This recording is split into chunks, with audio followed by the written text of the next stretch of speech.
Hello दोस्तों, नमस्कार। RJ Hindi कहानी में आपका बहुत बहुत स्वागत है। दोस्तों, कहानी का पूरा आनंद लेने के लिए वीडियो को लास्ट तक देखें। अगर कहानी पसंद आए तो कृपया चैनल को जरूर सब्सक्राइब करें और वीडियो को लाइक करें। तो दोस्तों चलिए शुरू करते हैं। सुनो, अगर फिल्मों की तरह मेरी डिलीवरी के वक्त भी तुम्हें डॉक्टर पूछेंगे कि हम बेबी या माँ से किसी एक को ही बचा सकते हैं तो तुम्हारा जवाब क्या होगा? तुम्हारा दिमाग तो खराब नहीं हो गया है ना? कितनी बुरी बात करती हो। प्लीज बताओ ना, मुझे जानना है कि तुम क्या कहोगे। मैं बिना देर किए कहूंगा कि वो तुम्हें बचा ले। हो सकता है ये सही ना हो, मगर जब बात तुम्हारी हो तब मुझे सही गलत नहीं दिखता।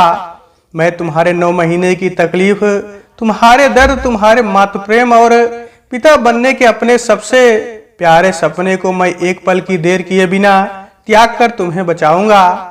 क्योंकि जिस पल तुम ना रही उसके बाद एक सांस लेने पर भी मेरी आत्मा मुझे धिक्कारेगी।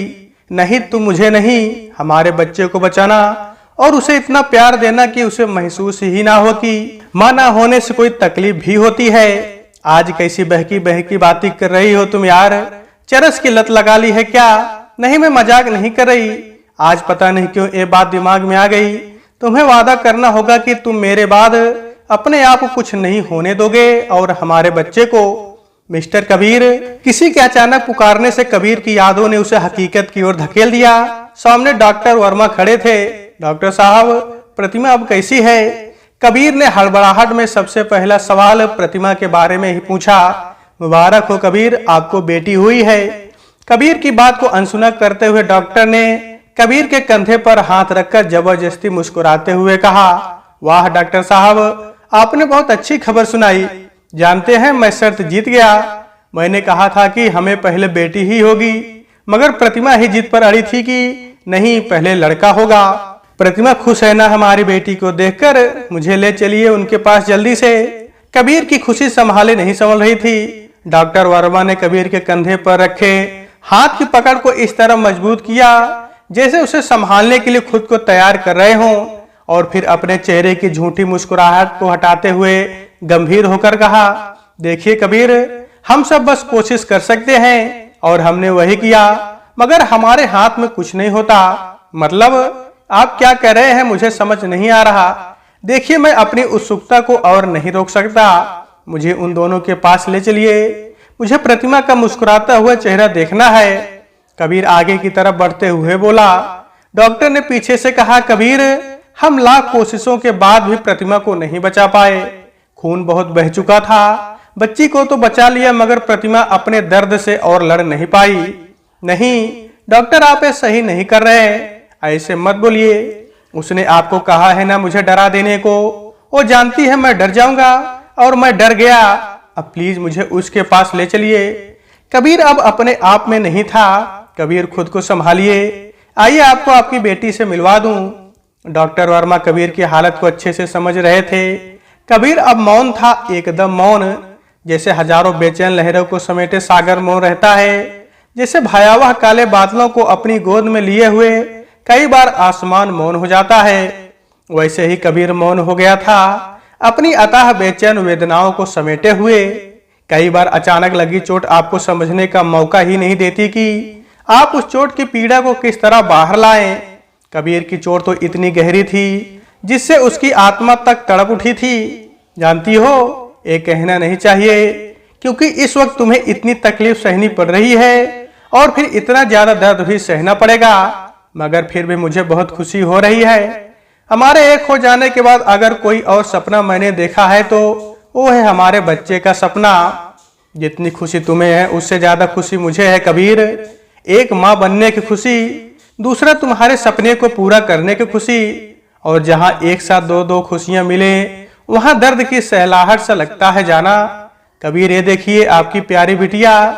डॉक्टर की आवाज से कबीर को उसकी यादों ने फिर से हकीकत की जमीन पर लापटका, मगर इस बार हकीकत पहले से कुछ खूबसूरत थी, और खूबसूरती की वजह थी इस बगीचे में खिली नन्ही सी एक कली।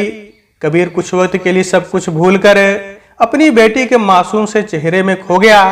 उसे ऐसा लग रहा था कि जैसे उसके चेहरे की ओट में प्रतिमा ही मुस्कुरा रही है। कबीर ने डरते डरते उस नन्ही सी जान को गोद में उठाया। एक पुरुष अपनी जवानी से लेकर बुढ़ापे की हद में कदम रखने तक एक ही चीज पर हमेशा गर्व करता है और वो है उसका बल।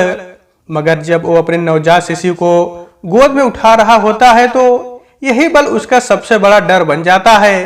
उसे लगता है कहीं उसके सख्त हाथों से उसके बच्चे की नर्म त्वचा छिल ना जाए, कहीं उसके जोर से पकड़ने पर उस मासूम की कोई हड्डी ना टूट जाए, कहीं वो उसके हाथों से फिसल कर गिर ना पड़े। कबीर को भी इस वक्त ऐसा ही डर महसूस हो रहा था। बड़ी सावधानी से बच्ची को उठाने के बाद वह कितनी देर तक उसे निहारता रहा। उसने मन ही मन प्रतिमा के वादे को याद करते हुए कहा कि वह जब तक इसके कदमों में वो सारे खुशियां नहीं रख देता जिसके बारे में सोचेगी, तब तक वो खुद को हर मुसीबत से बचाकर रखेगा। ये मेरी बेटी ही नहीं, प्रतिमा की अंतिम इच्छा भी है। वक्त अपनी रफ्तार में चलता रहा। कबीर एक पिता और माँ दोनों का फर्ज अपनी औकात से ज्यादा बढ़कर निभाता रहा। इस बीच कई हितैषियों ने यह समझाने की कोशिश की कि अभी आधी से ज्यादा उम्र बाकी है, इसीलिए उसे दूसरा विवाह कर लेना चाहिए। तो इस पर हमेशा कबीर यह जवाब देता कि अगर मैंने प्रतिमा की देह से शादी की होती तो शायद दूसरी देह की लालसा में मैं दूसरी शादी कर भी लेता, मगर हमने तो एक दूसरे की आत्मा से शादी की थी और हमारी शादी तब तक मान्य रहेगी जब तक आत्मा अपने अस्तित्व में रहेगी। आज 26 साल बीत गए थे प्रतिमा को गए हुए, मगर कबीर अब भी उससे बातें किया करता था। उसे हर रात सोने से पहले बताया करता कि आज उसने और रिधमा ने क्या क्या किया। उसने हर एक बात प्रतिमा की कल्पना को बताई जो इन 26 सालों के बीच रिधमा और उसके बीच हुई। उसने जब पहली बार पापा कहा और जब पहली बार हंसी, उसने जब अपना पहला कदम उठाया और जब पहली बार चलने की कोशिश करते हुए गिरी और जब पहले दिन स्कूल गई। उसने जब पहली बार प्रतिमा के बारे में पूछा, उसने जब जब क्लास में टॉप किया, उसके कॉलेज का पहला दिन, उसकी MBA कंप्लीट होना, उसका सुमित से प्यार हो जाना और पहली बार डरते डरते उसके बारे में बताना, यह सब उसने प्रतिमा से बताया था। इन सब के बीच वो हमेशा माँ और पिता के रूप में बेहतर रहा, मगर तब वह बहुत बुरी तरह से उलझ गया था जब एक दिन रिधमा स्कूल से रोते रोते घर आई और बार बार पूछने पर भी उसे कुछ नहीं बता पाई थी। और फिर कुछ देर बाद डरते डरते बोली थी कि पापा मैं मरने वाली हूँ, मुझे बीमारी हो गई है, मुझे आज ब्लड आया, पापा मुझे बचा लीजिए, मैं आपको छोड़कर नहीं जाना चाहती। रिधमा की बातों ने उस दिन कबीर को अधर में डाल दिया था कि वो अपनी सभी जिम्मेदारियों को निभाता आया था, मगर अब इस जिम्मेदारी को कैसे निभाए। वो माँ का फर्ज निभा रहा था मगर माँ नहीं था। उसने बड़ी आशा से यह सोचकर प्रतिमा की तस्वीर को देखा कि वही उसे रास्ता दिखाए, और तब उसे लगा कि जैसे प्रतिमा कह रही हो कि डरो मत जाना, तुम में मैं हमेशा रही हूँ, कुछ देर के लिए पुरुष या पिता होने का ख्याल भुला दो, ये सोचो कि तुम नहीं मैं उसे समझा रही हूँ। आज अगर तुमने उसे नहीं समझाया तो शायद हमेशा वो इसे लेकर घबराती रहेगी। कबीर में एक अजीब सी हिम्मत आ गई। उस दिन उसने अपने अंदर मातृत्व को महसूस किया और रिधमा को समझाते हुए कहा, नहीं बच्चा तुम्हें कुछ नहीं हुआ, जानती हो जब भगवान ने दुनिया बनाई ना तो लड़कियों को एक पावर दी जिससे वो हमेशा सुंदर रहे, इसीलिए हर लड़की के साथ ऐसा होता है और इस ब्लड के साथ साथ उनके अंदर के वो सारे कीटाणु निकल जाते हैं जो उन्हें सुंदर होने से रोकते हैं। अब आप बड़ी हो गई हो और मेरा बच्चा तो सबसे सुंदर बनेगा ना, इसलिए उसे इसे घबराने की कोई जरूरत नहीं। बस कुछ बातें हैं जिनका ध्यान देना होता है और कोई प्रॉब्लम नहीं है, ये सभी लेडीज को होता है। हाँ एक बात याद रखना, जब उन कीटाणुओं को बाहर निकाला जाता है तो वो आपस में लड़ते हैं और उनकी लड़ाई से बॉडी में दर्द होता है, उससे घबराना नहीं। आपको कुछ ला कर दूंगा, उसे कैसे यूज करना है इसके लिए आपको मैं एक वीडियो दिखा दूंगा और आप उसे तब तक यूज करना जब जब ये प्रॉब्लम हो। इतना सब बोलने के बाद कबीर ने प्रतिमा की तस्वीर की तरफ देखते हुए एक लंबी सांस ली थी। उस दिन उसे यह एहसास हो रहा था कि एक पिता का मां बनना आसान नहीं। कल रिधमा की शादी है, उसे अब सुमित के साथ अपनी नई जिंदगी शुरू करनी है। शाम से ही रिधमा कबीर के पीछे पीछे है। कबीर शादी की तैयारियों में व्यस्त होने के बावजूद भी रिधमा की मायूसी को महसूस कर रहा है, मगर उसे पता है कि यह मायूसी बस कुछ वक्त के लिए है, क्योंकि फिर सुमित उसे इतनी खुशियां देगा कि वो कभी मायूस नहीं होगी। रिधिमा ने जब कबीर को सुमित के बारे में डरते हुए बताया, तब कबीर ने उसके सर पर हाथ फेरते हुए एक ही बात कही थी कि बेटी, मैंने तुम्हारी माँ के बाद बस यही चाहा कि मैं माँ और बाप दोनों का प्यार देते हुए तुम्हें हमेशा खुश रखूं। मुझे खुशी है कि तुमने अपना जीवन साथी चुन लिया है, मगर मैं भी तो बाप हूँ और मेरी यही इच्छा है कि जिसके हाथ में तुम्हारा हाथ दूं और तुम्हें मुझसे ज्यादा प्यार दे। मुझे सुमित से मिलना है और अगर मुझे लगा कि वह तुम्हारे लायक है तो फिर मुझे कोई ऐतराज नहीं। रिधिमा ने मायूस होते हुए कहा, फिर तो कोई चांस नहीं, क्योंकि आपसे ज्यादा प्यार मुझे कोई कर ही नहीं सकता। कबीर जोर से हंस पड़ा। उसकी हंसी में संतोष था, ये सोचकर कि उसने प्रतिमा से किया वादा अच्छे से निभाया। कबीर हंसते हुए बोला, मिलवाओ तो सही उससे, मुझसे थोड़ा कम भी प्यार करेगा तो चलेगा। रिधिमा ने कबीर को बड़ी जोर से गले लगा लिया था। सुमित से मिलने पर उसकी एक बात ने ही कबीर का मन जीत लिया था। कबीर ने जब पूछा कि अगर मैं रिश्ते के लिए ना कर दूं तो क्या करोगे, तब सुमित मुस्कुराते हुए बोला था, संतोष कर लूंगा। मैं जानता हूँ रिधिमा को आपने कैसे पाला है और वो आपके लिए क्या मायने रखती है, और मैं ये भी जानता हूँ कि रिधिमा आपसे ज्यादा किसी से प्यार नहीं करती। उसने पहले ही वार्न करके कह दिया है कि अगर पापा ने मना कर दिया तो उसके बाद मुझसे मिलने की कोशिश भी मत करना, और मैंने उसे यही वादा किया है। मेरे लिए वो जितनी मायने रखती हैं उतना ही आप और आपकी खुशी भी। सुमित की बातों ने कबीर का मन जीत लिया था। उसने उसी वक्त उसे गले लगाकर कहा, शुक्रिया मुझे मेरी जिम्मेदारियों से मुक्त करने के लिए, उसे इतना प्यार देना कि वो मुझे भूल जाए।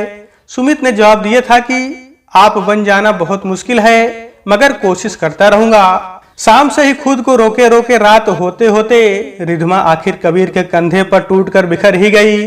अपनी अब तक की जिंदगी में रिधिमा जितना नहीं रोई होगी उतना आवाज कबीर के कंधे पर सर रखे रखे रोई। कबीर बस उसका सर सहलाता रहा और उसे वो सब समझाता रहा जो उसे उचित लगा। रोते रोते रिधिमा कबीर की गोद में सर रखकर सो गई। कबीर आज से पहले जब भी प्रतिमा की तस्वीर देखता था तो उसके चेहरे पर यह चिंता होती कि वो जिस तरह अपने कर्तव्यों का निर्वाह कर रहा है वो सही है या नहीं, मगर आज उसके चेहरे पर संतोष था। रिधिमा की शादी हो गई। उस दिन वो बहुत रोई और उसके जाने के बाद कबीर उससे भी ज्यादा रोया। आज उसने प्रतिमा के बाद अपनी सबसे अनमोल संपत्ति को सुमित के हाथों में सौंप दिया था। रिधिमा की शादी को 6 महीने बीत गए थे। शादी के बाद पहली बार वो 10 दिनों के लिए कबीर के पास रहने आई थी। इस बीच हनीमून, कबीर के घर के रस्म रिवाज, इन सब में ही व्यस्त रही थी रिधिमा। रिधिमा ने बताया कि वह बहुत खुश है, सुमित का परिवार बहुत अच्छा है और सुमित तो जैसे आपका ही क्लोन है। फिर हंसते हुए बोली, पर क्लोन तो क्लोन होता है ना पापा, ओरिजिनल की बात ही अलग है। कबीर मुस्कुरा दिया। कल रिधिमा को चले जाना था। कबीर से बहुत सी बातें करने के बाद रिधिमा सोने चली गई। इधर कबीर बहुत खुश था। वो प्रतिमा की तस्वीर को मुस्कुराते हुए देख रहा था। उसने मन ही मन प्रतिमा से कहा, देखो आज मैं अपने वादे से आजाद हो गया। मैंने हमारी बेटी के चेहरे की खुशी में महसूस किया कि मैंने अपना फर्ज अच्छे से निभाया है। तुम्हारे बिना एक पल काटना संभव नहीं था, मगर तुम्हारे वादे की वजह से बहुत लंबा सफर काटना पड़ा है तुम्हारे बिना।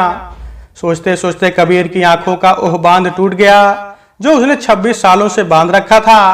कबीर ने महसूस किया कि प्रतिमा तस्वीर से निकलकर मुस्कुराती हुई उसके सामने खड़ी है और उसके आंसू पोंछ रही है। कबीर खड़ा हुआ और प्रतिमा की परछाई को गले लगा लिया। पापा पापा उठिए पापा। पापा नहीं, आप नहीं जा सकते पापा। मैं इतनी बड़ी नहीं हुई कि आपके बिना रह सकूं। पापा रात ही तो हमने कितनी बातें की थी, कितना कुछ प्लान किया था। रिधिमा कबीर के मृत शरीर से लिपटी हुई फूट फूट कर रो रही थी। सुमित उसे चुप कराने की कोशिश कर रहा था। रात का सूना घर सुबह अफसोस जताने वालों की भीड़ से भर गया था।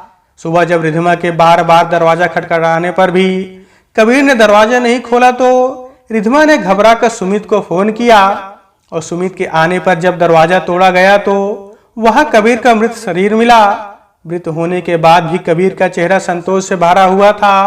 संस्कार के वक्त जब कबीर की देह पंचतत्व में विलीन हो रही थी तब एक कोने में वो प्रतिमा के साथ खड़ा था। दोनों मुस्कुरा रहे थे। वर्षों बाद फिर से मिलने की खुशी दोनों के चेहरे पर झलक रही थी। उधर सूर्यास्त हो रहा था और इधर इन दोनों की आत्माओं के मिलन की सुबह ने बड़ी शिद्दत से अंगड़ाई ली थी। प्रेम सच्चा होना चाहिए, मिलन तो हो ही जाता है, फिर चाहे इस जहां में या फिर उस जहान में। तो दोस्तों आज की वीडियो में बस इतना ही। कहानी आपको कैसी लगी कमेंट बॉक्स में जरूर बताइएगा। तो दोस्तों नमस्कार।